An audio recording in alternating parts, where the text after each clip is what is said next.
쥐라키 친구들 안녕하세요. 네, 오늘은 우리 가지고 있는 공과 내용 6과 사울을 살려준 다윗에 대해서 같이 배워보도록 할게요.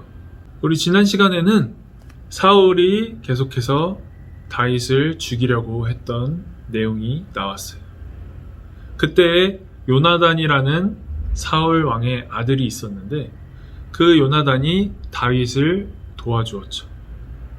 어떻게 도와줬냐면은 이제 다윗과 요나단이 서로 약속을 하고 요나단은 사울 왕에게 다윗에 대한 어떤 마음을 품고 있는지 알아봤어요. 그러나 여전히 다윗을 죽이려고 했던 마음을 가지고 있었기 때문에 요나단은 그 사실을 알려주었고 결국에는 이제 다윗은 그곳을 피해서 도망하게 되죠. 이렇게 둘은 굉장히 좋은 친구였던 둘은 슬프게도 이별을 하게 돼요. 그렇게 다윗은 이제 도망하는 신세가 됐어요. 다윗은 이곳저곳을 돌아다니며 사울 왕을 피해서 도망을 다니기 시작해요. 도망을 다니던 중에 엔게디 광야라는 곳에 머물고 있을 때였어요. 그때 사울 왕에게 한 사람이 찾아와서 이런 말을 해요. 사울 왕이시여, 엔게디 광야로 가시면 다윗을 잡으실 수 있을 겁니다. 제가 그곳에서 다윗을 봤습니다. 사울 왕은 이제 3,000명의 군사를 이끌고 엔게디 광야로 향하기 시작해요. 그리고 그곳에 가까이 이르렀을 때 다윗은 그 소식을 듣게 되죠. 사울 왕이 군사를 이끌고 자기를 죽이러 온다라는 사실을. 그래서 급하게 그 근처에 있는 깊은 동굴에 몸을 피해서 숨게 됐어요. 이제 사울 왕이 엔게디 광야 곳곳을 돌아다니면서 다윗을 찾게 되고 그러던 중에 어떤 한 굴 앞에 이르게 됐죠. 그리고 잠시 쉬기 위해서 사울 왕은 그 동굴에 들어가서 쉬게 돼요. 근데 그 동굴이 바로 다윗이 숨어있는 동굴이었죠. 그러나 사울 왕은 그곳에 다윗이 숨어있다라는 사실을 알지 못했어요.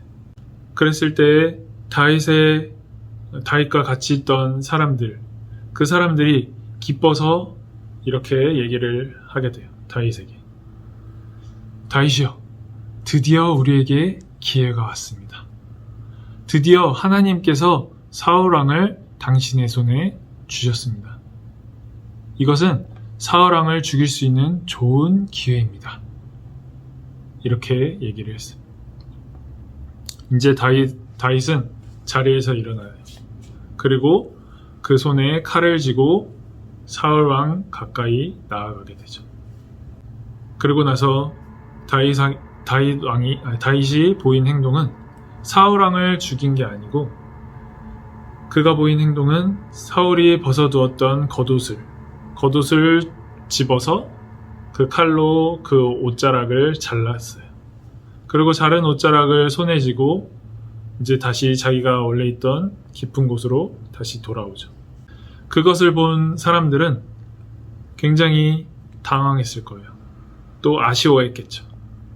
왜냐하면 사울 왕을 죽이면 이제 더 이상 자기들의 목숨에 위협을 받지 않아도 돼요. 또 도망하지 않아도 돼요.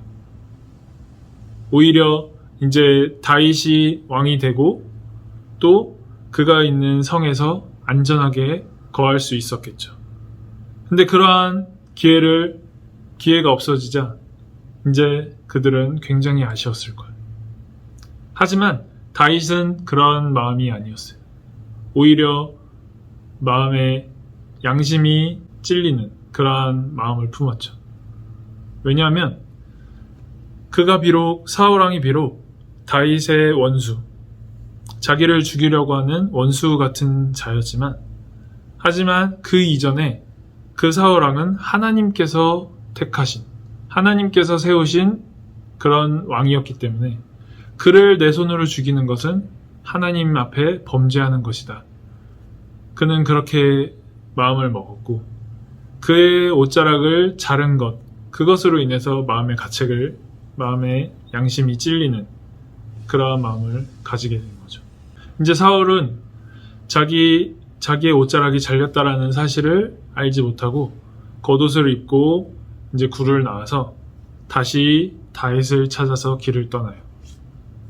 그때 다윗은 사울의 뒤를 쫓아서 그 굴을 빠져나왔죠. 그리고 멀리 있는 사울을 향해서 소리를 쳐요. 사울 왕이시여! 당신이 죽이려고 하는 제가 여기 있습니다. 저는 당신을 죽일 수 있었지만 저는 당신을 죽이지 않았습니다.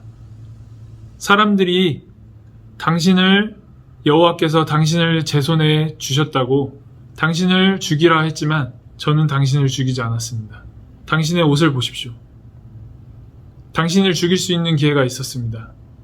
하지만 저는 당신을 죽이지 않았습니다. 당신의 잘려진 옷자락을 보십시오. 그 옷자락은 제 손에 있습니다. 당신을 죽일 수 있었지만 나는 당신을 죽이지 않았습니다. 사울은 옷을 봤어요. 다윗의 말처럼 자기의 옷은 잘려져 있었고 그 잘려진 옷자락은 다윗의 손에 있었죠. 그리고 생각을 했죠. 정말 다윗은 나를 죽일 수 있는 기회가 있었지만 나를 죽이지 않았구나.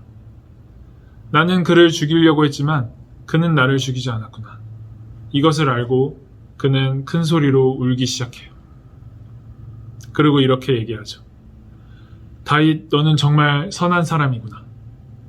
너는 내가 너에게 악으로 행했지만 너는 나에게 악으로 갚지 않고 오히려 선한 것으로 나에게 갚았다. 이제 하나님께서 너를 왕으로 택하신 것을 내가 알겠다. 하나님께서 나를 대신해서 왕으로 세우실 것을 내가 알겠다.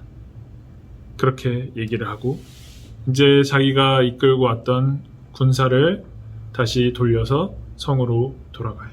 다윗은 하나님을 가장 우선시했던 사람이에요. 하나님을 경외했던 사람이고 무엇보다 하나님을 우선에 두는 사람이었어요.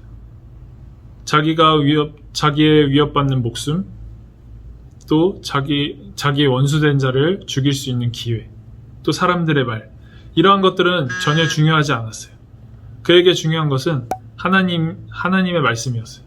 하나님이 무엇을 원하시는지, 하나님께서 말씀하시는 것이 무엇인지, 그것을 가장 우선시해 두었기 때문에 그러한 기회가 왔음에도 그는 하나님이 원하시는 것을 택할 수 있었죠. 그리고 악을 행한 사울 왕에게 오히려 선한 것으로 베풀었던 거예요. 이것을 볼 때 성경에서 비슷한 인물을 우리는 생각할 수 있어요. 그분은 사람들에게 멸시를 당했고 또 조롱을 당했고 또 내쫓임을 당했고 또 마지막에는 그 사람들로 인해서 죽임을 당한 분이세요. 사람들에게 악을 당했죠. 하지만 그분은 그 악을 행한 그 사람들을 향해서 악으로 갚지 않으셨어요. 오히려 그러한 원수와 같은 자들을 향해서 큰 사랑을 베풀고 또 큰 은혜를 베풀고 오히려 그들을 원수라고 하지 않으시고 그들을 의롭다라고 말씀하시고 자기를 내어주시고 그들의 죄를 용서하시고 이제는 그들을 의롭다라고 말씀을 하셨죠. 바로 예수 그리스도죠. 오늘 말씀을 통해서 우리는 주님을 생각할 수가 있어요. 주님은 우리의 죄를 위해서 죽임을 당했어요. 그리고 우리는 주님 앞에 원수와 같은 자들이었죠. 하지만 주님께서는 우리를 원수라고 하지 아니하시고 우리에게 악을 갚으시지 아니하시고 우리에게 구원을 베푸셨죠. 선으로 우리에게 갚아주셨어요.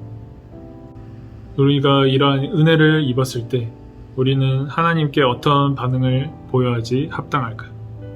우리 친구들이 이러한 주님을 생각하면서 어떻게 반응을 해야 되는지 또 다윗과 같이 하나님을 우선시하고 또 하나님을 하나님의 말씀이 무엇인지 그것을 우선시하고 그것을 내 삶에 선택을 하는 그러한 친구들이 됐으면 좋겠어요.